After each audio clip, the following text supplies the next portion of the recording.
Resiko dapat dimaknai sebagai potensi terjadinya suatu peristiwa yang dapat menimbulkan kerugian. Resiko usaha adalah suatu bahaya atau akibat yang kemungkinan dapat terjadi pada keadaan sebuah usaha yang sedang berlangsung maupun situasi usaha yang akan datang. Sifat dari resiko usaha itu sendiri adalah tidak pasti dan sebagian besar menimbulkan kerugian. Resiko usaha merupakan situasi yang tidak dikehendaki oleh para pelaku bisnis. Namun resiko usaha sendiri selalu tidak bisa dihindari. Resiko usaha biasanya muncul karena faktor pelaku bisnis itu sendiri dan dapat muncul karena kegiatan dan keputusan yang diambil dalam kegiatan rutinitas sehari-hari. Resiko dapat bersifat pasti maupun tidak pasti, tergantung dari usaha yang dijalankan dan bagaimana cara menjalankan usaha tersebut. Sedangkan resiko bisnis merupakan salah satu resiko yang dihadapi perusahaan ketika menjalani kegiatan operasi, yaitu kemungkinan ketidakmampuan perusahaan untuk mendanai kegiatan operasionalnya. Resiko bisnis perusahaan berpengaruh terhadap kelangsungan bisnis, usaha perusahaan dan kemampuan perusahaan membayar hutangnya. Tingkat resiko bisnis perusahaan juga mempengaruhi minat permodalan untuk menanamkan dana pada perusahaan dan mempengaruhi kemampuan perusahaan untuk memperoleh dana dalam menjalankan kegiatan operasionalnya.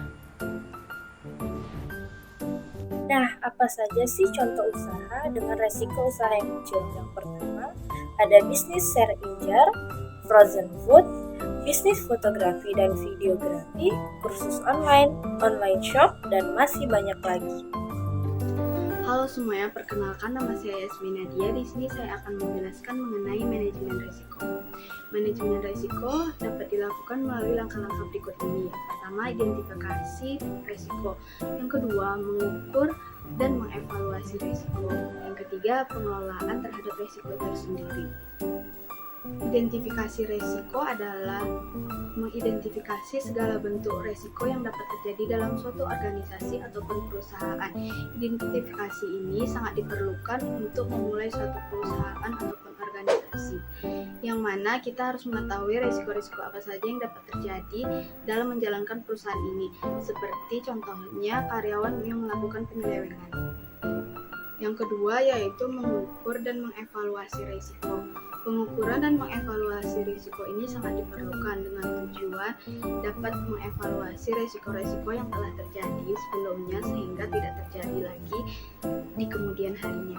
Yang ketiga yaitu mengelola risiko. Risiko harus dikelola dalam suatu organisasi atau perusahaan sehingga tidak mengalami kerugian. Dalam mengelola risiko terdapat berbagai cara. Yang pertama yaitu dipertahankan, yang kedua yaitu dihindari, yang ketiga diversifikasi, yang keempat transfer kepada pihak lain. Berikutnya kita masuk ke risiko-risiko yang mempengaruhi bisnis. Berikut risiko yang berhubungan dengan pengaruh bisnis. Yang pertama yaitu pengaruh produk terhadap hasil perusahaan. Yang kedua visibilitas produk terhadap manajemen senior. Yang ketiga kelayakan deadline penyampaian. Yang keempat jumlah pelanggan yang akan menggunakan produk dan konsistensi kebutuhan relatif mereka dengan produk tersebut. Yang kelima jumlah produk atau sistem lain dengan apa produk ini harus diproduksi dan disampaikan kepada pelanggan. Yang keenam, batasan pemerintah pada konstruksi produk. Yang ketujuh, biaya yang berhubungan dengan penyampaian yang terlambat. Yang kedelapan, biaya yang berhubungan dengan produk defektif. Terima kasih.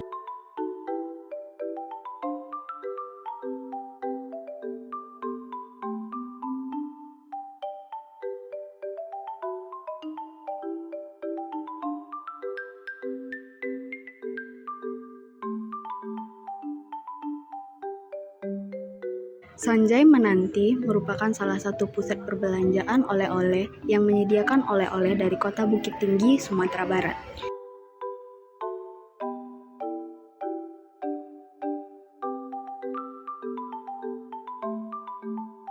Sanjay Menanti berlokasi di Jalan Raya Padang Panjang, Bukit Tinggi, nomor kilometer 2, Padang 2, Kabupaten Agam, Sumatera Barat.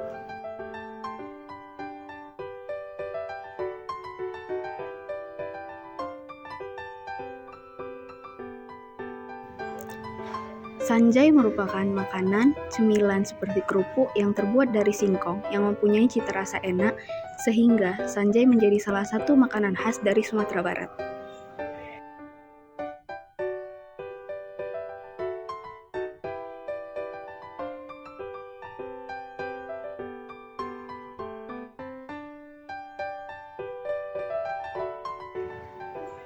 Sanjay Menanti didirikan sejak tahun 2003. Usaha ini sudah turun-temurun, sehingga sampai sekarang usaha Sanjay Menanti ini masih dijalankan.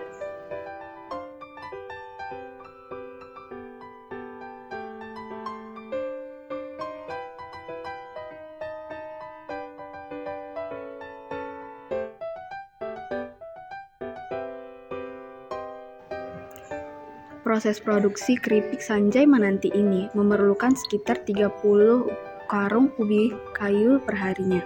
Satu karung ubi kayu tersebut memiliki berat kurang lebih 50 kg.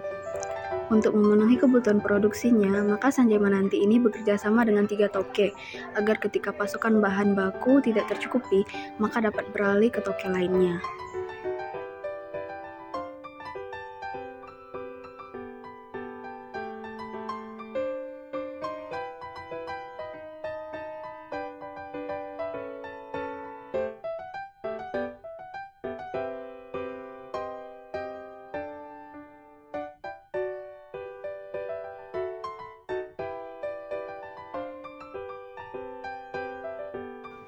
Sanjay Menanti ini tidak menggunakan bahan pengawet apapun. Melalui proses pemasakan yang dipastikan benar-benar matang, dapat meningkatkan daya tahan dari Sanjay itu sendiri. Ketersediaan stok produk di toko juga selalu diperhatikan, agar tidak terdapat produk yang rusak dan mengecewakan konsumen.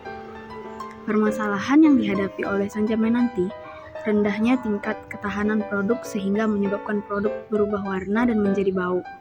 Permasalahan lain yang pernah dihadapi adalah pada saat wabah COVID menyerang, banyak stok yang terbuang dikarenakan penurunan jumlah pembelian, sehingga produk tidak habis terjual dan terpaksa harus dibuang. Selain membuat Sanjay sendiri, Sanjay Menanti ini juga menerima olahan dari industri rumah tangga yang dititipkan. Strategi yang digunakan pemilik usaha Sanjay ini ialah dengan cara bekerja sama dengan bus-bus pariwisata dan travel-travel yang melintas di daerah toko. Toko Sanjay menanti bus-bus dan travel tersebut. Pemasaran juga dilakukan secara via online, yaitu melalui Facebook.